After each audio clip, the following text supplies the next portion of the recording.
ഏകദേശം 9 വർഷം കാത്തിരുന്നിട്ടാണ് എനിക്കിങ്ങനെയൊരു കോഴി ഷെഡ് തുടങ്ങാനായിട്ട് സാധിക്കുന്നത്. ഒരു പ്രവാസിയായിരുന്നു ഞാൻ. 2018 മെയ്യിലാണ് നാട്ടിൽ വരുന്നത്. ആ സമയത്ത് ഒത്തിരി നാളത്തെ കാത്തിരിപ്പിനും പ്രാർത്ഥനയ്ക്കും ആലോചനയ്ക്കും പഠനത്തിനും ശേഷമാണ് ഒരു മിക്സഡ് ഫാം എന്നുള്ളൊരു കൺസെപ്റ്റുമായിട്ട് നാട്ടിലേക്ക് തിരിക്കാനായിട്ട് എനിക്ക് സാധിച്ചത്. ഞാനും കുടുംബവും നാട്ടിലെത്തി. കയ്യിലുള്ള ചെറിയൊരു എമൗണ്ട് കൊണ്ട് കുറച്ച് ലോണൊക്കെ ഇട്ട് ഒരു നല്ലൊരു സ്ഥലം വാങ്ങുന്നു. ഗവൺമെൻറ്റിൻ്റെയും പഞ്ചായത്തിൻ്റെയും ഒക്കെ ചിട്ടപ്പെടുത്തി കാണിച്ചുകൊണ്ട് പെർമിറ്റൊക്കെ എടുത്ത് ഫാമുകളുടെ പണി തുടങ്ങുന്നു.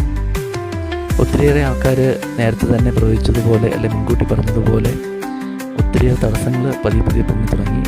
പേപ്പർ നീങ്ങാനുള്ള തടസ്സങ്ങൾ, അതുപോലെ തന്നെ പല നിയമക്കുരുക്കുകൾ, ഉദ്യോഗസ്ഥരുടെ ഭാഗത്തു നിന്നുള്ള പല നടപടിക്രമങ്ങളുടെ കാലതാമസങ്ങൾ. അതൊക്കെ കഴിഞ്ഞപ്പോൾ ബാങ്ക് ലോണിന് ചെന്ന് കഴിഞ്ഞപ്പോൾ ഒരു പ്രവാസിയായിരുന്നപ്പോൾ കൃത്യം ഒരു 15 ലക്ഷം രൂപ ഒരു 3 ദിവസം കൊണ്ട് എൻ്റെ അക്കൗണ്ടിൽ ക്രെഡിറ്റ് ആയി ലോണായിട്ട്.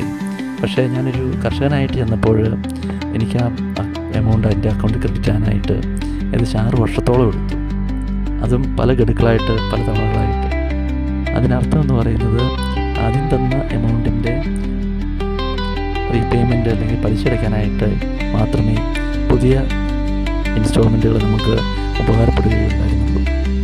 എന്തായാലും 8-9 വർഷത്തെ ഇടവേളയ്ക്ക് ശേഷം ഷെഡ്